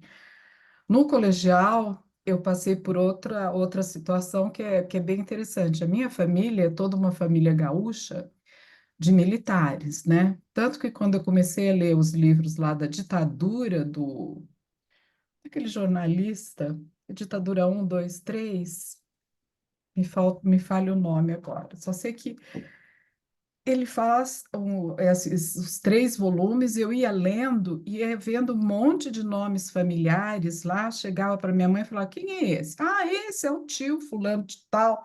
Eu falei, gente, é tudo parente, não posso ler esse livro, posso contar para ninguém, porque é todo mundo parente. E aí eu me lembrei da minha época de colégio, eu estudei no colégio de aplicação, e aí 68, aí 5 foram quando as pessoas começaram a desaparecer. Colégio de aplicação, professores da USP, grandes protestos, e eu lá nos meus 10, 12 anos, entrando lá no colégio, e na minha casa o que que circulava? Não circulavam barbudos, mas gente de cap e militares, né? Militares e tudo mais. E eu me lembro de um dia eu estar estudando um texto que um professor tinha passado e veio um desses militares visitar. E aí ele vai, põe a mão assim no meu ombro, "Ô, Heloisinha, como você vai?" Eu falei, ah, tudo bem, não sei o quê. Tá estudando? Tô. Ele sabia que eu estudava no colégio de aplicação. Ele falou, o que que você está estudando? Eu falei, história. Ele olhou para o texto e falou assim, é esse texto em vermelho? Eu falei, é. Ele pegou o texto. Ele falou, interessante, qual é o nome? Aí viu o nome do professor. 2 dias depois, o professor desapareceu. E eu nunca me esqueci disso, com a sensação de que talvez eu tivesse entregado esse professor. Mas isso, eu olhando com aqueles olhos todos terríveis, né, fascinados, enquanto isso eu, que era muito apegada à minha avó, sentava do lado dela e ela oferecendo a aliança dela para o ouro, para o bem do Brasil. Ela fez isso, elogiando a TFP. Então, era uma contradição entre o colégio, a realidade que eu via acontecendo lá dos professores que eu mais admirava e o que acontecia dentro de casa, e a gente tendo que crescendo nessa coisa até chegar na universidade, aí a gente começar a se definir, né, em protestos e tudo mais.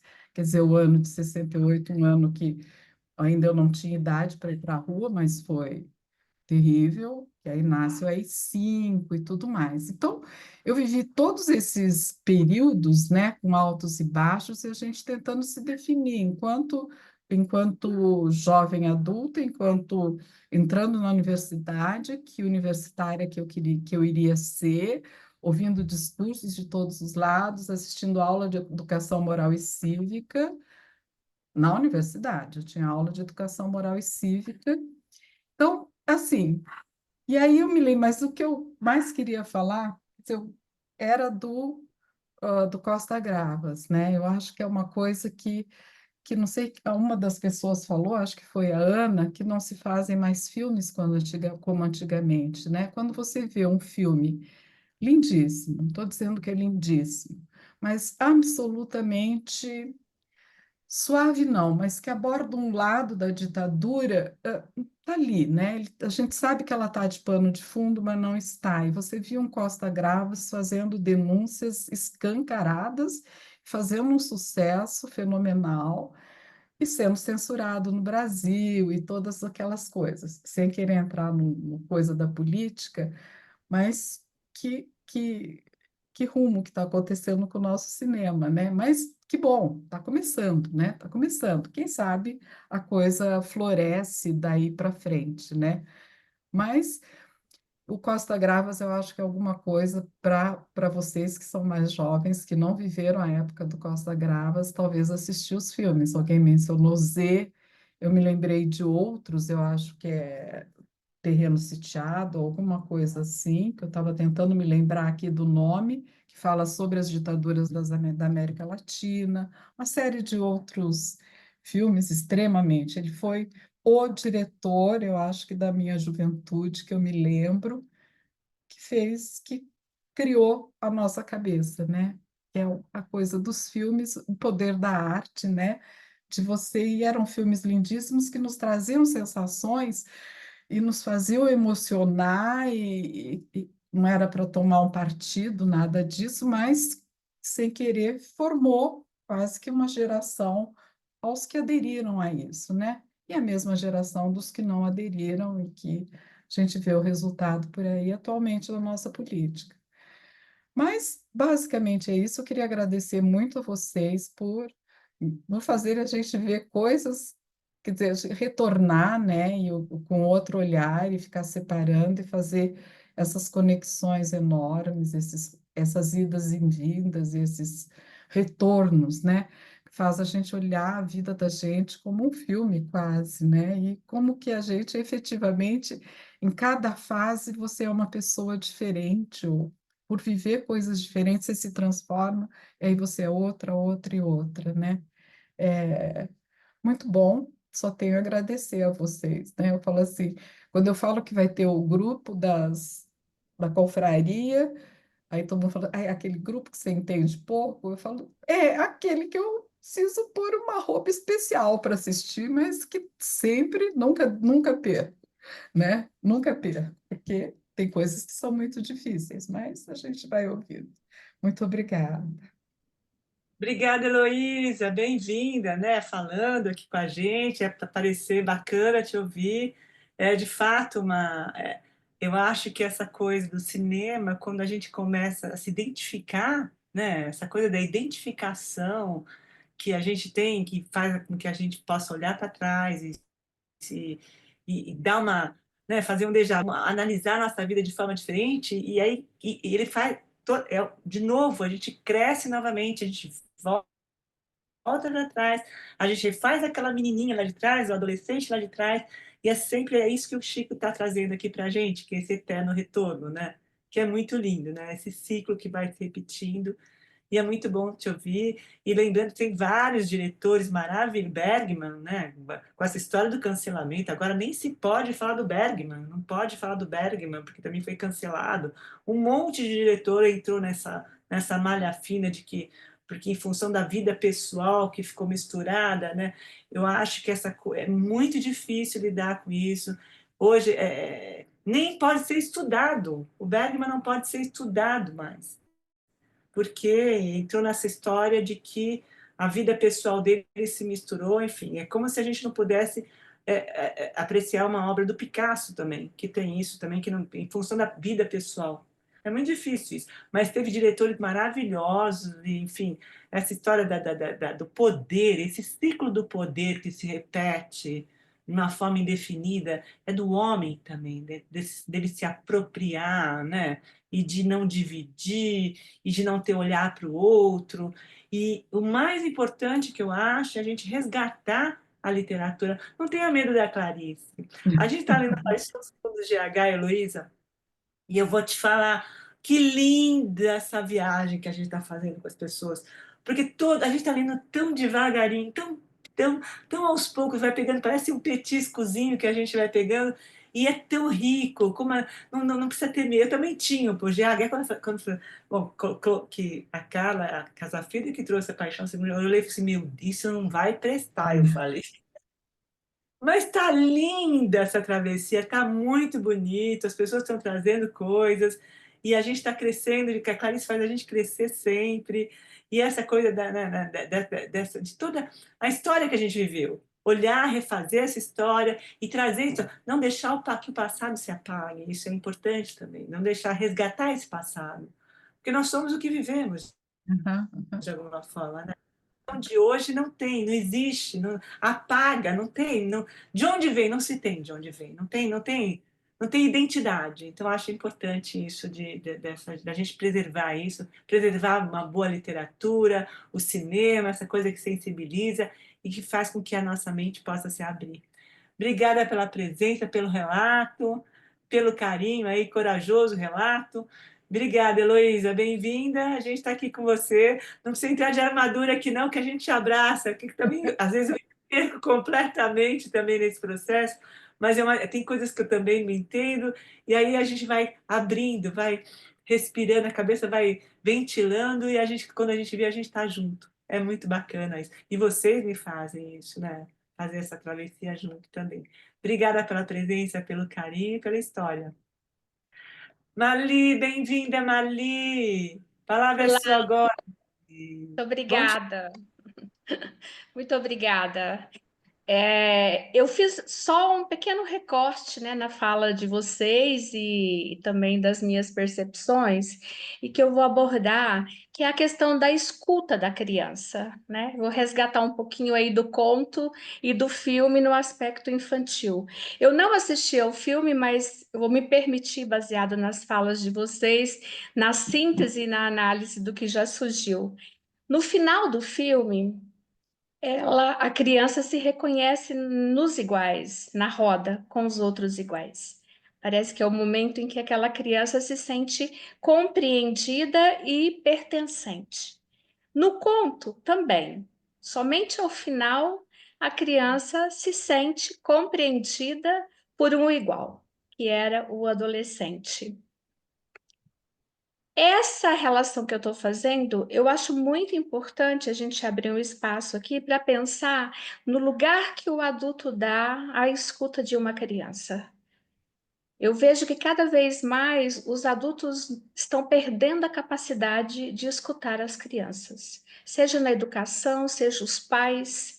As crianças estão ficando totalmente vulneráveis, né, fragilizadas, porque a única escuta que elas têm hoje é na própria mídia, é na própria, né, rede social. E por que é tão difícil essa escuta da criança? Por que é tão fácil ao adulto voltar a essa escuta infantil pelas suas próprias experiências, como a gente viu aqui no grupo, né? Como que um filme, como que um conto pode nos levar para essa linguagem infantil? O quanto que nós podemos rememorar as nossas experiências, as nossas não escutas na nossa fase infantil. E por que, por outro lado, fora da arte, é tão difícil para o adulto se colocar nesse lugar da escuta do que a criança quer dizer? Que narrativa é essa que a criança nos traz? Porque é tão difícil de compreender? Por que nós temos tanta facilidade de tornar uma criança adulta dentro de uma racionalidade, dentro de um discurso do mundo adulto, ou ao contrário, quando colocamos ela no lugar de pequenez, temos que excluí-la das conversas, né, dos discursos de adulto? Porque realmente a narrativa da criança é uma narrativa da ficção, né? É uma narrativa que vem das fantasias, que vem das experiências que ela vai criando no submundo dela. Estou lembrando aqui até o Diário de Anne Frank, mais uma literatura que traz esse mundo ficcional, né? Onde a criança tem que buscar subterfúgios para lidar com uma realidade tão dolorosa como essa aí, dos períodos em que a arte, né, retratou no filme ou no conto da Clarice.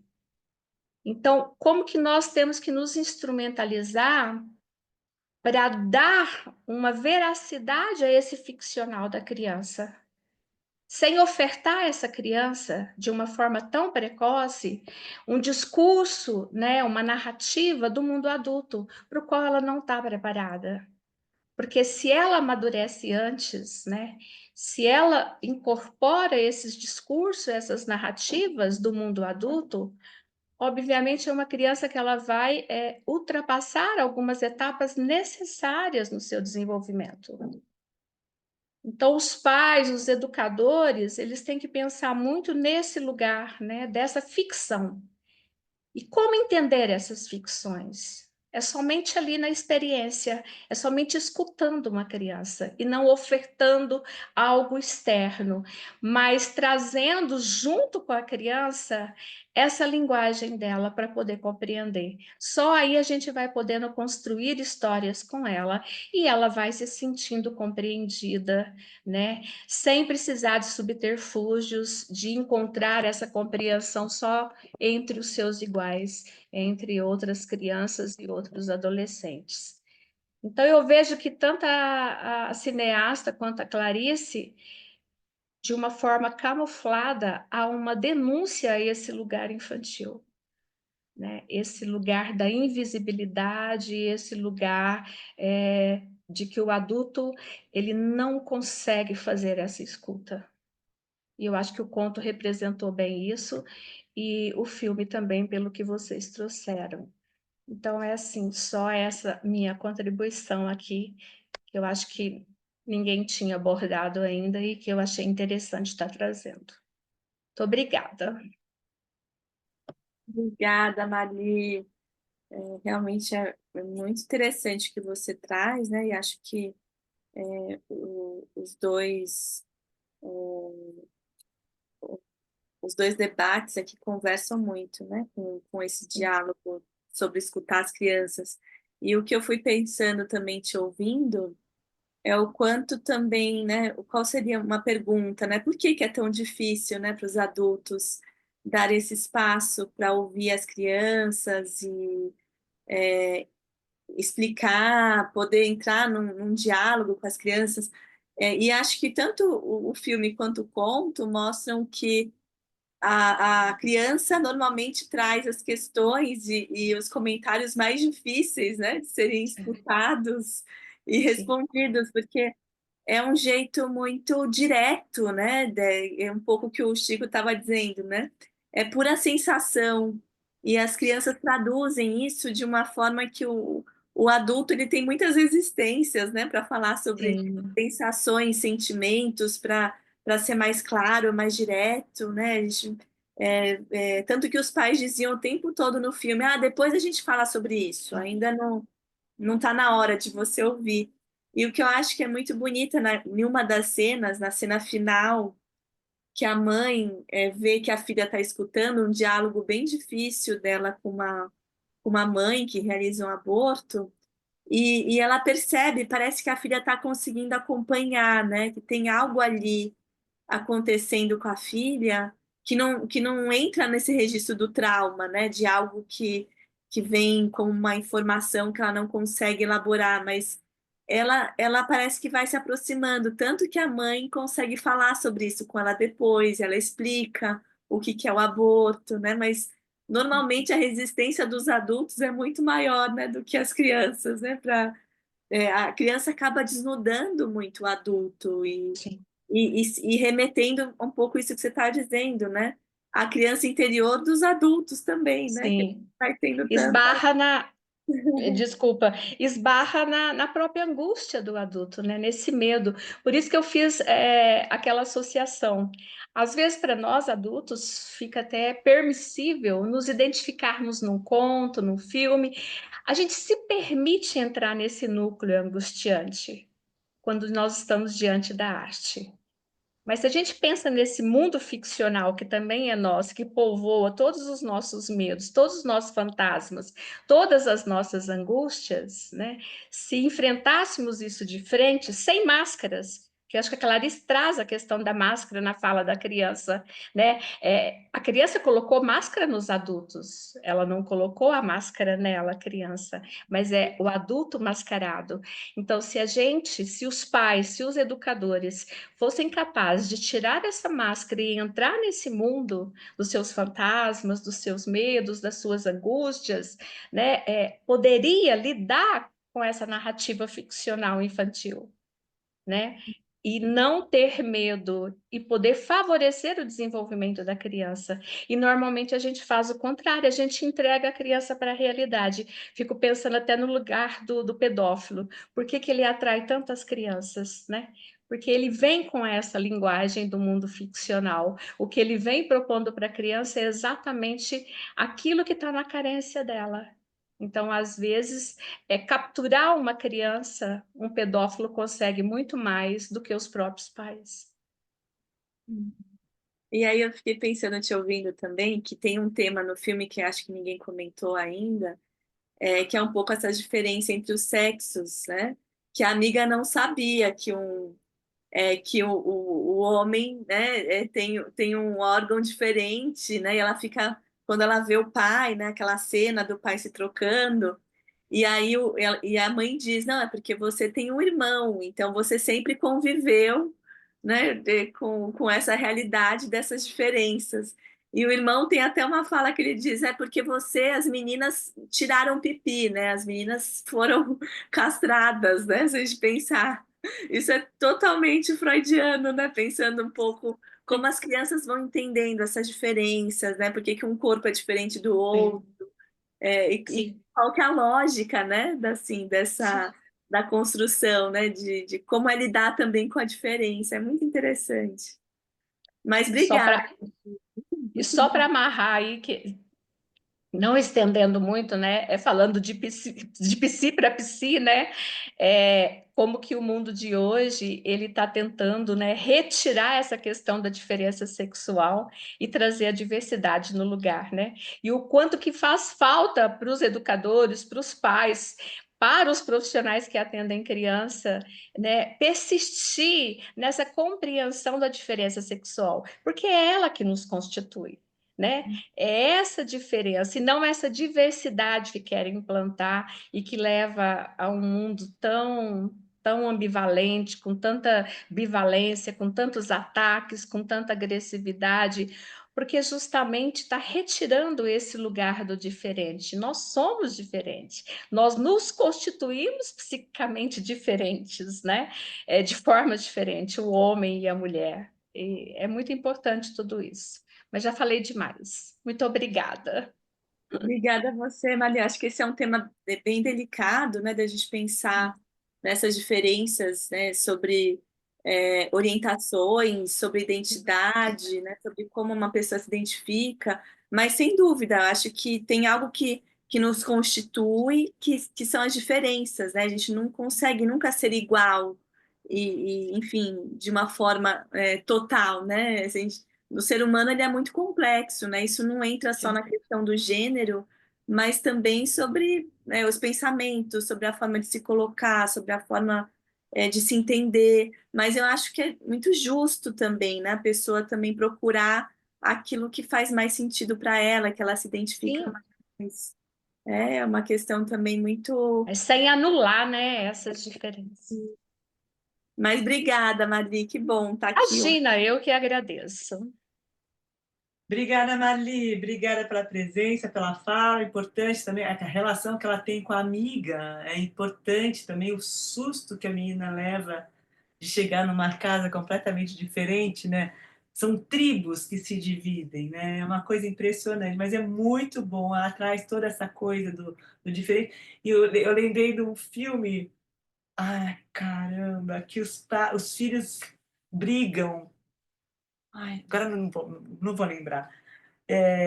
E aí os pais começam a discutir, são dois casais que entram começam a discutir sobre os filhos, e no final os filhos estão brincando, os casais estão se matando para falar sobre esses filhos. O universo Esse filme é maravilhoso, é do Almodóvar.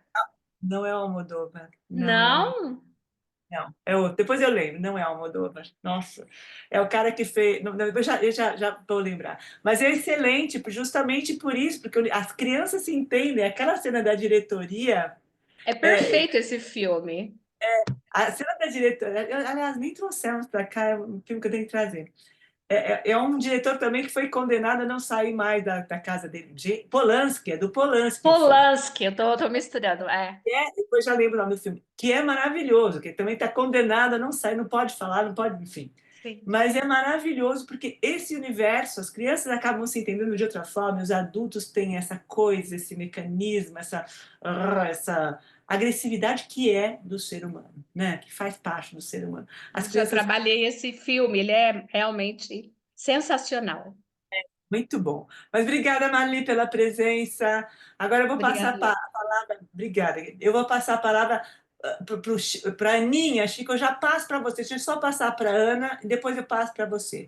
Aninha, bem-vinda, Ana, bem-vinda. A palavra é sua agora. Bom te ouvir. Vamos escutar o que você escreve. Está com microfonia. Você está com as coisas ligadas? Você está com microfonia. Você está com o seu computador ligado? Agora melhorou? Tá ruim teu som. Ah, então deixa, não tem problema. Porque às vezes aqui onde eu moro mesmo é Agora muito melhorou. Agora melhorou. Fala, pode falar. rapidinho, né? Que eu sei que o tempo já tá acabando, né? Não quero me estender muito. Mas é que ouvindo isso que a Marli acabou de falar, eu gostei muito dessa voz, do que ela falou, né? Eu nem ia entrar hoje na roda, enfim, mas a Clarice me faz falar, né? Enfim, eu já falo muito, então a Clarice, acho que acaba, de certa forma, me faz me inserir também nesse universo infantil, né? Porque eu me identifico muito com esse universo. A Cláudia falou no início da roda, né, sobre essa questão dos filhos adultos, né, ainda morarem com os pais, né? E de certa forma eu sou um desses adultos, né? Já vou fazer quase meio século, mas ainda moro com meus pais, com meu pai, né, no caso. É difícil ver eles envelhecerem, né? Mas é aquele processo que os adultos às vezes falam, né? Os pais nos criam, né? Depois nós vamos saindo desse mundo infantil e depois é como se os papéis se invertessem. Agora eu sou a filha que cuida dos pais crianças, né? E eles têm uma visão diferente, eu acho, diferente do mundo, né? É aquela coisa que eu tenho que cuidar, o cuidar, né? Tem que ouvir, eu passo a ouvir mais eles, né? Tem que dar uma atenção um pouco mais especial, né? Que é o caso que os nossos pais fazem quando nós somos crianças, né? Tem que ter essa atenção especial. E é isso que a Marlene levantou aqui, né? Que hoje em dia os pais não fazem mais esse tipo de, de, de escuta, né? O mundo está tão barulhento, né? São tantas coisas, muitas informações dos ouvidos infantis. E isso custa. Eu acho que é um preço que a humanidade vai pagar muito, um pouquinho mais lá na frente. E eu só não querendo mais me estender tanto mais, mas é que as crianças, eu convivo muito com elas. Aqui onde eu moro tem bastante aqui na rua. E nessas férias, elas ficam, e elas batem no portão, elas vêm brincar. Eu já falei muito de uma criança chamada Alice. Ela sempre vem aqui. E isso, não querendo só contar sobre ela, né, que não tem como não lembrar dela. Ela fala muito, igual eu, e nas confusões que tem entre as crianças, brincando de bicicleta, a mãe dela às vezes está na casa dela, mas ela vem. Eu venho chegando de qualquer lugar, nem estou em casa. Aí ela está brincando, ela vem correndo. Essa semana aconteceu uma cena inusitada. Ela tava todas as crianças, choveu, né? Parou. Chover à tarde, bem naquela. Não sei se era uma hora perigosa para elas, mas eu acho que era, né? Porque parou de chover, depois veio aquele sol, depois para e chuva. Em mês de janeiro tem isso, né? E eles estavam brincando de bicicleta com outras crianças. E ela estava brincando de esconde-esconde com as amiguinhas dela, tomando ali dois menininhos, irmãos, priminhos, brincando de bicicleta. E eu mal cheguei na minha casa, nem abri o portão, ela veio correndo na calçada, bem quietinha. Então, Cláudia, esse menino aqui, ele ele parece que se acha o dono da rua. Ele está andando de bicicleta e ele pegou, e a gente está brincando de esconde-esconde, e ele bateu na gente, ele quase bateu na Isabela. E não pode, né? A rua é pública, mas ele está andando nas calçadas, ele está andando. Aí eu meio que olhei para ela e falei, Alice, mas está em férias, né? Ele tem que aproveitar a rua também, daqui a pouco vai chover, né? E tem que cuidar. Não, mas é um absurdo. Eu falei, vai ver, está aprendendo a andar de bicicleta ainda. E ela, não, ele já sabe, olha, ele está andando até na calçada, e na calçada não pode, né, Cláudia, é só na rua. Aí depois ele encostou a bicicleta e parou e veio falar comigo. Ele falou, olha, é Murilo o nome dele. Então, olha, eu estava só brincando, eu nem bati nela. E foi aquele atrito, e eu tentando encontrar, falei, ô, Bernardo, eu falei para ela, mas vocês têm que brincar, vocês dois estão nas férias, tá todo mundo querendo aproveitar a rua. É só você brincar do outro lado e não bater nela, e pedir licença. Tem que ir com calma. Então, é isso, né? Essas crianças. E só para finalizar também, esses tempos atrás, vai fazer um mês, né, que eu perdi um tio muito próximo recentemente. Então, a gente está vivendo esse período de luto. E tem um priminho meu que morava com ele, né? E ele é bem triste, isso que ele está passando. Às vezes ele chora ainda com saudade, ele me liga. Desde quando ele me liga, contando umas coisas, porque o meu tio tinha uns pássaros, e um pouco antes de morrer, eu não sei se de repente, quando a gente está próximo de morrer, né? E a mãe da Clarice tem uma fase que ela parece que achava que ia morrer também, né? Então eu acho que esse negócio da morte, eu acho que quando a gente está perto de morrer, eu acho que de alguma forma a gente pressente isso, né? Não sei dizer.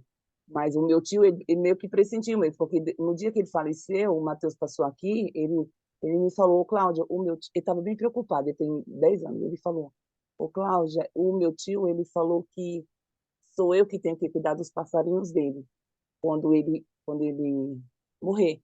E agora ele morreu, e eu estou preocupado como é que eu vou cuidar dele. Aí, volta e meia, ele me liga, aí eu falei assim, Matheus, vamos colocar nome nesses pássaros.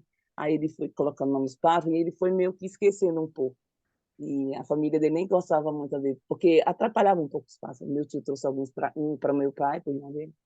E só para finalizar, essa semana ele me mandou a foto de um verde, era um que ele teve numa gaiola. Aí ele mandou no meu telefone e falou, Cláudia, mostra para o meu tio, que é, no caso, meu pai. Daí eu falei, Matheus, eu vou mostrar.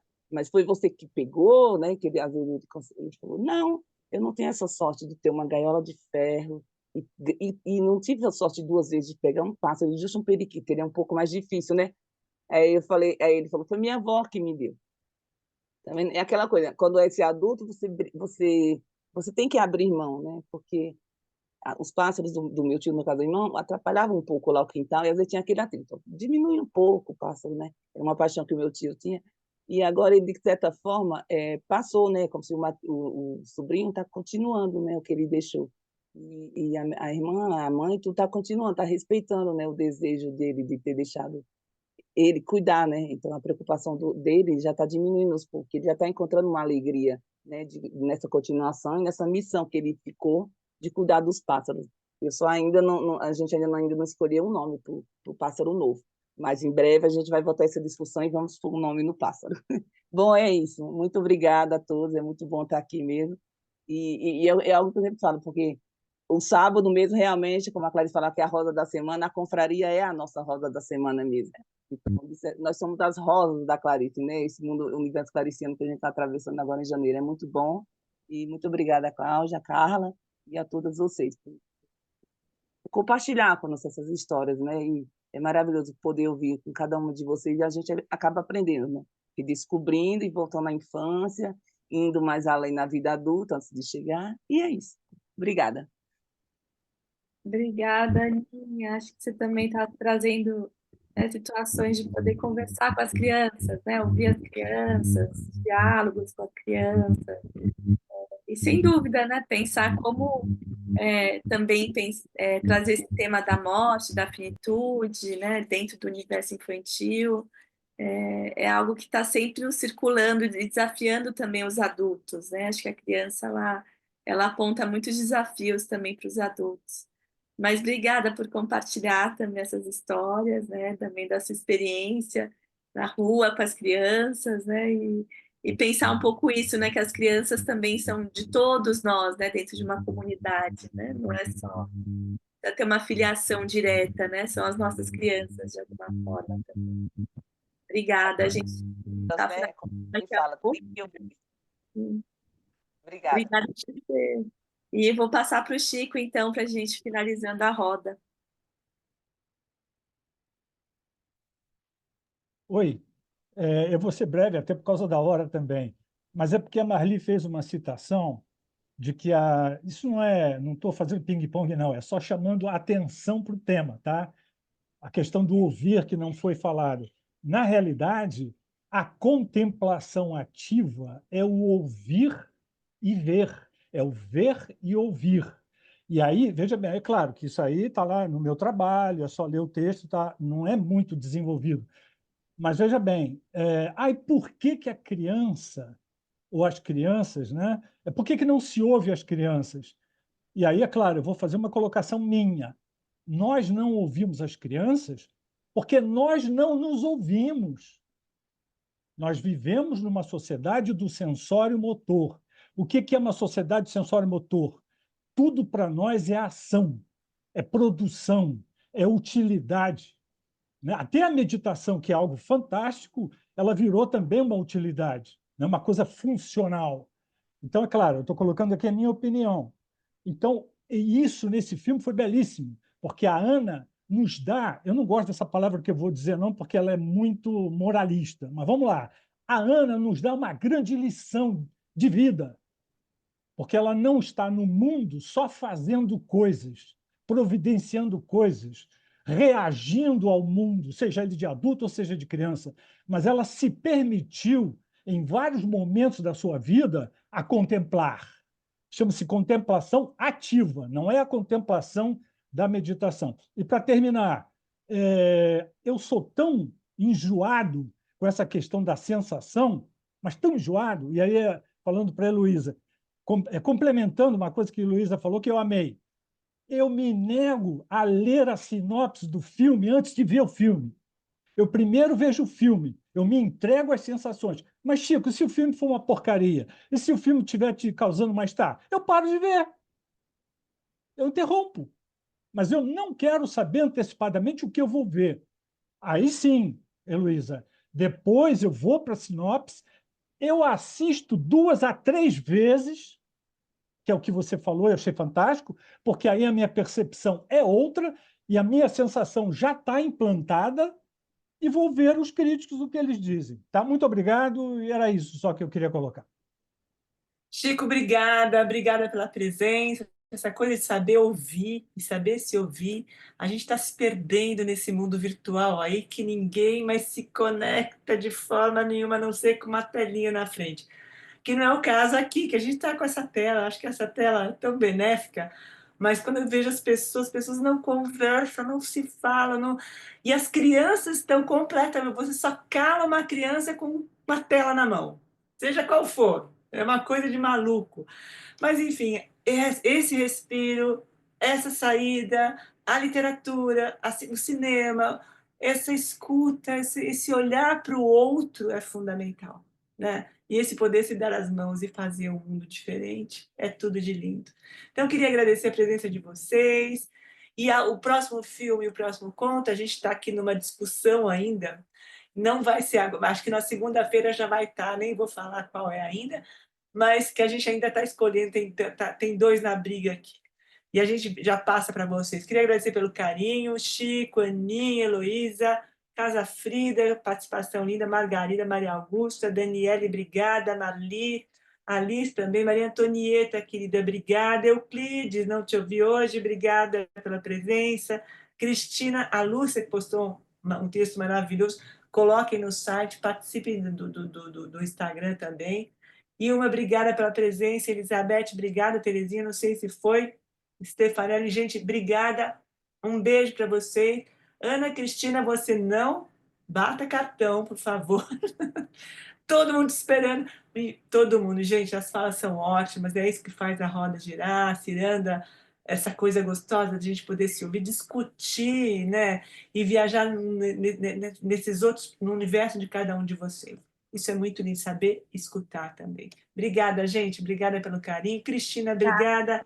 Um beijo para vocês. Obrigada. Tchau, Stefanelli. Obrigada, querida. Tchau.